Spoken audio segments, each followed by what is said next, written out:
Yesterday we were talking about the spiritual qualities of food and what is considered achila and so on and so forth. We'll try to expand a little bit today.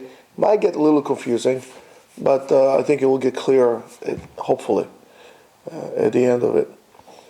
And so therefore the Sefer Ma'avar Yabo continues and saying, because of the spiritual aspect that we have mixed with physical matter in the food, and we do that assortment in our bodies, and that's how we do the tikkun, the two parts go to different places.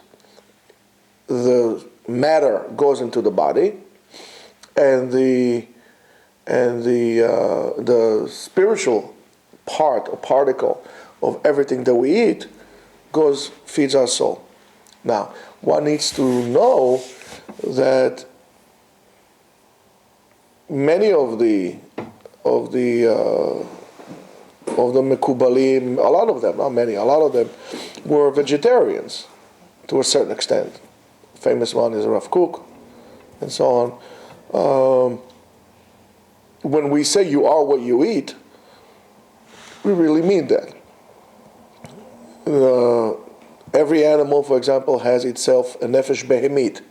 An animal does not have ruach, does not have higher levels of the spirit. It has nefesh behemit because that's why an animal is not able to create things or to live or to listen to music or to do any of the things that we humans enjoy. Animal is an animal. It eats and multiplies, and that's basically the functioning of the animal. So the more you eat,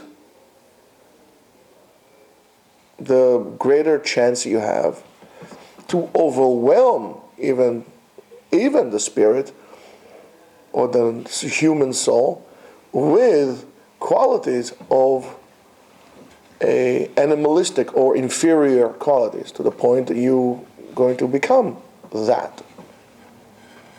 You are what you eat. And just to remind you, what we said yesterday about non-kosher animals or non-kosher food is that everything has a light in it, and there is a husk to it. Usually the klipa, the husk, comes on the outside. You can tell by the quality of the food what's the quality of the food. And in our body it separates. We do the assortment. We make the bracha, we eat it, the body separates it, and we live with it. The problem with non-kosher food, that the husk that it's covering, the light, that divine spark that is in any creature on earth, is too great for us to break. For example, you might take sunflower seeds and put it in your mouth, and you break the shells, and it's easy. There is a husk, there is a food inside. The husk is, somewhat hard, but very easy to break with your teeth. However, if you're going to take a walnut that also has a husk, shell, and it has a food inside, you put it in your teeth, you're going to break your teeth. Non-kosher food is such a difficult husk to break that eventually it would pollute our body spiritually to the point that it would overwhelm us and will change really who we are. And it's not, listen, it's something that we do, that we learn in Kabbalah, but many other religions have similar ideas, in different ways, of course, similar ideas. That's why, for example, in Buddhism, they would not eat anything that is living, anything that needs to be killed.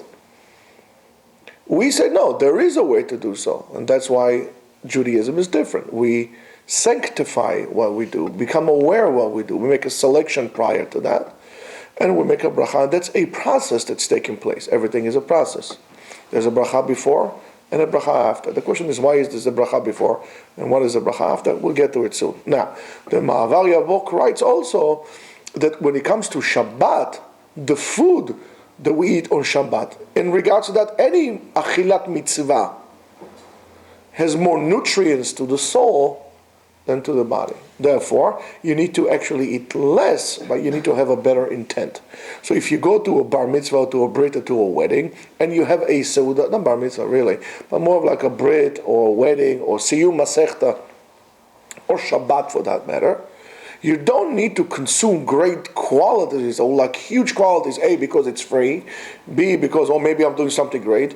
It's the quality of the food. For example, lema davar domeh, let's say you take, I don't know what, caviar, right? Sturgeon, it's not kosher, but let's say sturgeon caviar, right? It's black eggs that comes from the sturgeon fish. And the reason why it's not kosher, because it's a far relative of the shark. It grows in sweet water, but it's a far relative of the shark, so it's an unkosher fish.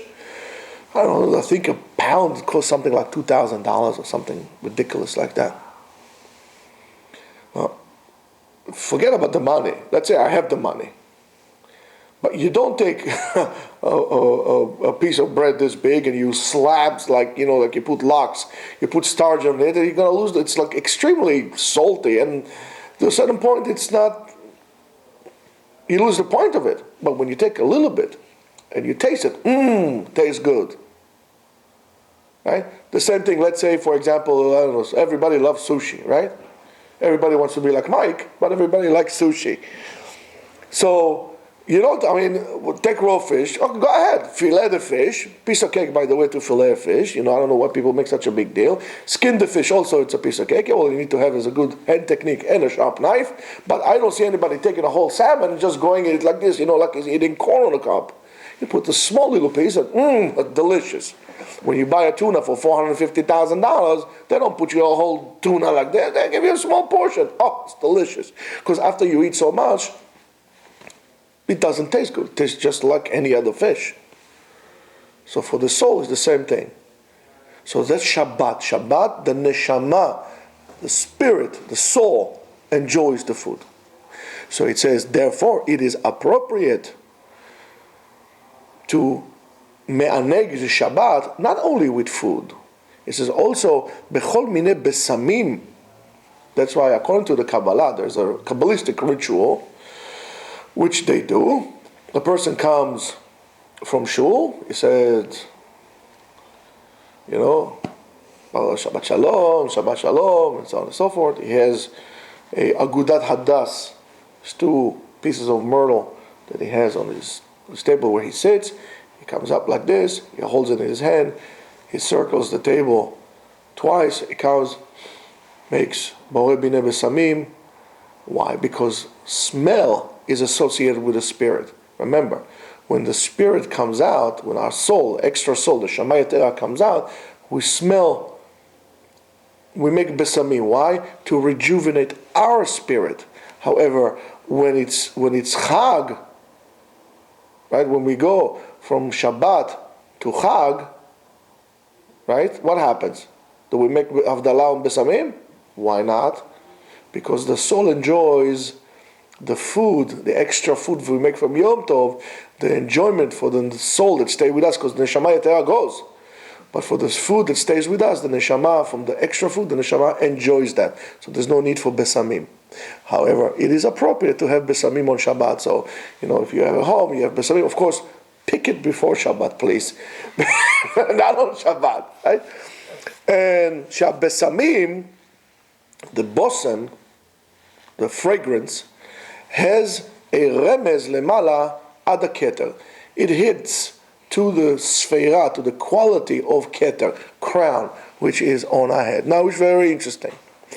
And that is ramuz bechol sferot, and that would apply to all the other sferot. And that is the remez, that is the hint of the ktoret.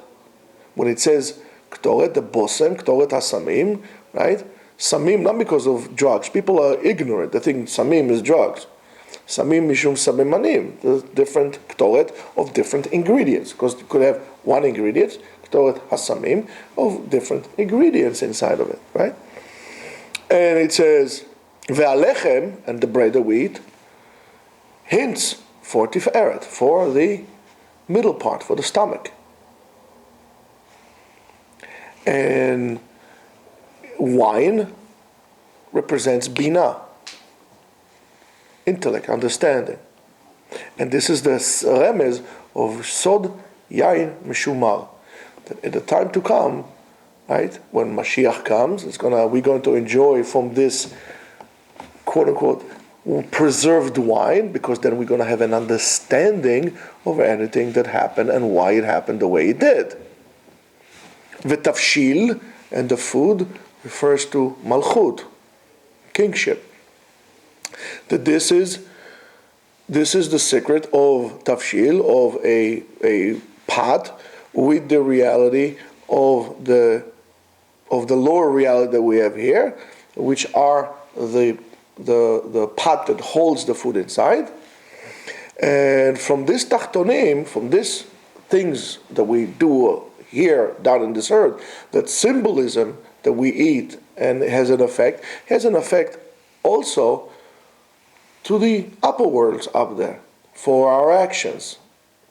V'karata leShabbat oneg, pleasure, not only for us. Our actions here create pleasure for HaKadosh Baruch Hu and in the world above, right? Because it says that Esav did mat'amim leYaakov ka'asher ahav. So according to this, mat'amim leYitzchak, right? They made him food like he liked it. And Yaakov also made food. Because Esav had the ability to apply the food. Not only, we think Esav was this like brute lunatic. Esav knew which food would correspond to do the tikkun, the spiritual attribute as well. So when Rivka made it for Yaakov, the food that he's going to serve to his father Yitzchak, she made it on the same concept to apply that food also, not just for the stomach, also for the spiritual effect of those food on the spiritual world, on your parts in your body that are represented in the heaven above. And perot ha'adama, and the fruit of the earth, stay with me. And perot ha'adama refers to also the malchut. V'chol elu hem tikunei ha'oneg. All these things are considered to be a part of what is called oneg. That's why we need to have bread. That's why we need to have wine. That's why we need to have tafshil, something that is hot to cook. And we eat salads. And it's not just a meal. Because if it's just a meal, so really, you know what? I fulfill my duty with a meal to take 2 pieces of kolkats, put it on 2 pieces of bread, a little mustard and mayo, and I'm dead. I feel my mitzvah, right? Yes, I fulfilled the mitzvah of Seudat Shabbat, but I did not do the tikkun of Oneg, because the tikkun of Oneg has to do with specific things that is different, with things that would relate to spiritual attribute. Therefore, in other words, you need to have a direct kavanah and an intent to do what you need to do in order to fix things. And that will be true to anything else that you do. If I'm fixing a car, I need to have an intent to fix the car in what needed to be fixed, or I need to fix a relationship with somebody that I affected, right? I need to have a kavanah. Things are not going to get fixed by themselves. I need to have a kavanah. Say, listen, I'm sorry for what I did. A kavanah to be metaken what I did. Here also, since Adam HaRishon had blemished the first Shabbat by doing what he's doing, by keeping Shabbat in a certain way, he blemished the world and he blemished Shabbat by eating. Whether it was food, whether it was wine, whatever you wanted, he blemished it by eating. We do the other way around, and most people say it was a grape, not only an apple. It was grapes. So we take the wine and we make kiddush with the wine. We sanctify the wine in which he sinned. Noach the same thing. He failed with the wine. We fix it. Or maybe it was something else. Maybe it was food. Good. So we're going to eat the food and we're going to fix it. According to the Gemara, maybe it was wheat that he made the avera with. Oh, good. So we're going to make the bread and we're going to sanctify what we do. So therefore, if you hurt someone, for example, in a relationship, in order to fix this, you need to have an intent that you did something wrong, and now you need to sanctify this relationship. Bring it to another level. So when we eat, we don't just eat. Because our animal eats too. We are different. So, and in intent, we're talking about intent here. We're not talking about quantities. We're talking about quality of the action. It's intent. And when I'm drinking the wine, right, it fixes all the pipes of abundance that come from above. The same thing as when I drink the wine, you drink the wine and it's good wine, you feel it's kind of spreading all over your limbs and you feel good, right? When was the last time you had wine? All right, start having wine then. Or let's say, for example, you drink something, let's say cold, right? Feel how it goes like this. Wine also, you drink wine, it goes all over you, you feel good. I'm not talking about being tipsy. I'm talking about the hashpa'ah, the influence that the wine has over your body. The same thing on wine in which we make kiddush on fixes all the channels of abundance that comes to this world that otherwise would have been clogged by the spiritual cholesterol in which we apply to our actions. They clogged the channels of abundance. And the brachot that we make before and after, we not only fix it, we add light to that matter. Mosifim or. And there's the tikkun of the or, because everything that we do, there is an or pnimi, internal light, and there is or chitzoni, external light. The actions that we do either add light to us or blemish that light. So here too, shekol bracha, any bracha that we make, היא besod or mekif. It's the surrounding light that is inside of us. Around of us, I'm sorry. And the or chitzon, and the external life is associated with kedusha. And that's what we say, כדי שיתברך המזון במאיו, in order for the food to be blessed in your intestines, in your guts. Because you might eat food and it might be a curse for you. So the food that you eat would actually be a bless for you, will create light in your actions. And it says, the pasuk says, איזוהי אכילה שיהיה בשביעות הנפש. What kind of achila, what kind of food it would be that the soul would feel fulfilled? Shehi bevracha. That there's going to be a bracha in the food, or there's going to be a bracha with the food, right?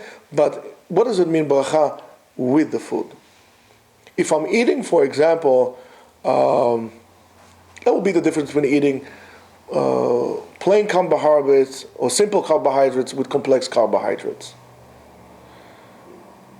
Can you really get full and satisfied if you eat 3 rice cakes? It's empty. It's like eating air. You eat like this, it's nothing. But you take a bowl of brown rice and you eat it, it will last you longer. And you don't even need to eat so much because the body takes, so that's the difference. There is food that is bracha, good nutrients, good quality food, you need to eat less.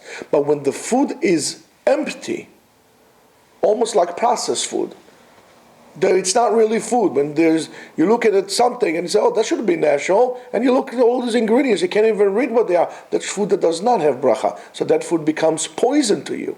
And as you see, the food that we make today, the too processed food is actually a curse to us. We eat and we get sick from our food.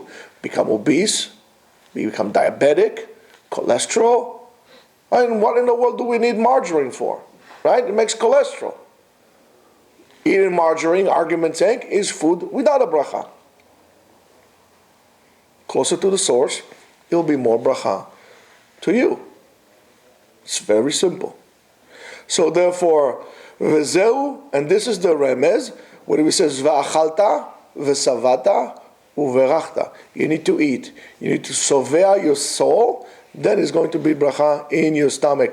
And v'Yisrael b'midbar, and when the Jews were in the desert, lo nitztarchu legidule karka. They didn't, when Jews were in the desert, they didn't need to eat grasses and parsley and lettuce and arugula to have this and to have all the, all those things that we people eat, right? Sheyesh b'shefa'u ta'arovet ha'gashmiyut, and in that abundance that comes in those, for example, vegetables, there's also, it's not pure. There is a mixture of materialistic aspect to it, and there is some stuff that you don't need, that your body cannot process, and it goes out. So you see from here, by the way, that it's better to eat food that your body would consume more than food that your body would take a long time to digest, and it would stay in your body for a long time, aka meat. So yes, it's better to eat vegetables and legumes than to eat meat. However, the man that they get, היה כולו מזון הנפש. It was all for the soul. והגוף לא היה נהנה מזה. The body did not enjoy it. The soul enjoyed it. That's why they didn't defecate when they were in the desert. There was no need for that. Everything that they ate were completely absorbed in their body, so the body didn't need to discharge anything. The same thing as the Kohanim in Beit Rishon. They used to eat meat all day long. 1 second, Rabbi, wait. Before you told me don't eat meat. You're right, I told you not to eat meat. I told you don't eat meat of boeuf bourguignon, and to eat hamburgers, and to eat shashlik and kebab. And that's what I'm talking about. Or steak, 18 ounce on the bone. Oh, 32, what you had? 32 ounce, my goodness, you're a dinosaur. More like a T-Rex. That's the kind of meat I'm talking about not to eat. But the Kohanim, when they ate, since it's a korban, it is a spiritual food. And since it was done with the right intent, it was completely absorbed in the body. And there was no problem, they were never sick. However, in the second temple, which was a little different in terms of their ability to do things, they ate and they get sick. Because the whole thing got absorbed in the body, so they were healthy. It's something that the body does not, it discharges. But until it discharges what it has in it, you get sick. It rots in your stomach. The man didn't have it. The man was a complete spiritual food, for the soul only. And that's why, pechutei nefesh benehem, those who were with an inferior soul, the erev rav, those who their soul was not refined, Amru, we don't want this lechem klokal. We don't want this spoiled bread. We don't want a bread. We want a bread for our body. We want to feel full. We don't want to be spiritually full. Yeah, we want to feel something good. I want to burp. I want to feel the garlic after I eat that. You know, that kind of a thing. They wanted food for the body. They didn't want food for the soul. Therefore, it's beautiful. Therefore, in order for a person to be able to nourish also from a superior food, like a malach, HaKadosh Baruch Hu gave us menuchat hanefesh, rest for the soul, especially on Shabbat. And that's called shlufing, sleeping, adurmir. Shabbat, the Ari says, sheina b'Shabbat ta'anug. Sleeping on Shabbat is a part of Oneg Shabbat. A little bit. Not sleeping the whole Shabbat between Musaf and Mari, right? A little bit. Some people, they have to stay watch. Somebody has to stay awake. And then why? Because then the nefesh, ve'aruach, ve'neshama on Shabbat, olim, they go up, ascend up, umasigim bedvarim ha'elyonim, and they have a great understanding. And of course, there's a very famous story on the between the Ari and the Maharchu, Rabbeinu Chaim Vital. He came to learn with him Torah one time on Shabbat, Rabbi Chaim Vital, and he sees the Ari sleeping and he's talking in his sleep. So he woke him up, said, I want to teach me what you just learned. So he said, it's impossible. I learned so much. I would need like 300 years to just tell you what I learned now. So the nefesh on Shabbat learns and enjoys that. Learns Torah, the nefesh, the ruach. They go up to the spiritual world, and then they are nizonim, then they are being nourished from the great, from the spiritual splendor, from the great light that is out there. And vehem to'amim ta'amita, and they taste a little bit the taste of death, because when you sleep, it's like somewhat dead. Ve'anefesh sheba limnucha, and the soul relaxes. Why? Because the soul of the person, while you're alive, is always throbbing inside of you, wants you to do things. But when you're dead, menuchat nefesh, Soul is, that's it, we're dead. Now the soul is resting. So Shabbat, in order to quiet down that nefesh behemit inside of you, you need to go a little bit sleep. And then, or lehavdil, ya'asok b'divrei Torah, sit down and learn Torah. Or sit down and learn Torah. Then when you learn Torah, you're like a malach, shechina shora beinechem. Therefore you relax, your nefesh behemit relaxes, you have an elevation of the other particles of your soul, which is the ruach and the neshama. That's why we don't speak on Shabbat, on money, and what I will do, and things like this. Shabbat is for Shabbat. And therefore, then the nefesh comes to its rest. Therefore, tzaddikim ha'elyonim, like Rabbi Shimon Bar Yochai, etc., and his friends, hayu omdim shlosha v'shiv'a yameim v'leilot bli shena. They used to stand a long time without sleeping, many days without sleeping, ubli achila, and not to eat, mipnei shayu ne'enim meziv hashchina v'chen iyal Moshe Rabbeinu went up to Shamayim. Excuse me.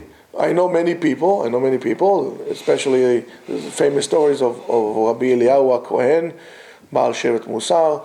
Many people, many rabbis at that time used to eat from Shabbat to Shabbat. In other words, the last time they used to eat was Motzei Shabbat. The first time they ate again was Erev Shabbat. Why? I don't know how they did it. They didn't, I guess, have to drive in traffic on on the Grand Central, places like that. There was no New York traffic for them, so I guess it was easier. However, they did not eat during the week. They ate only on Shabbat.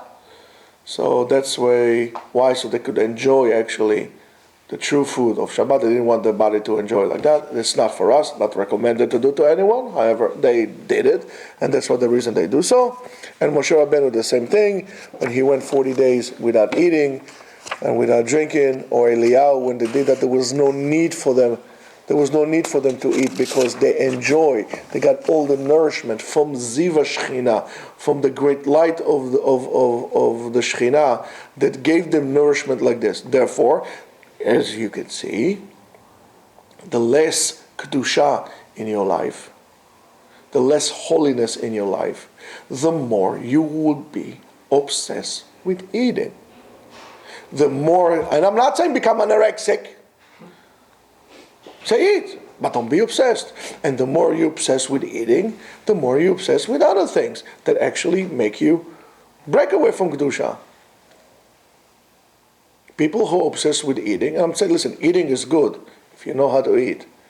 But people who are obsessed with eating usually tend to be obsessed with sex. And usually they're obsessed with not being holy.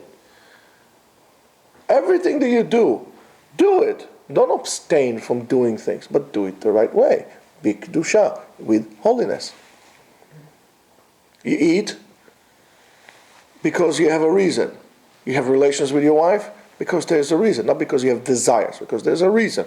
It's a totally different way to look at things.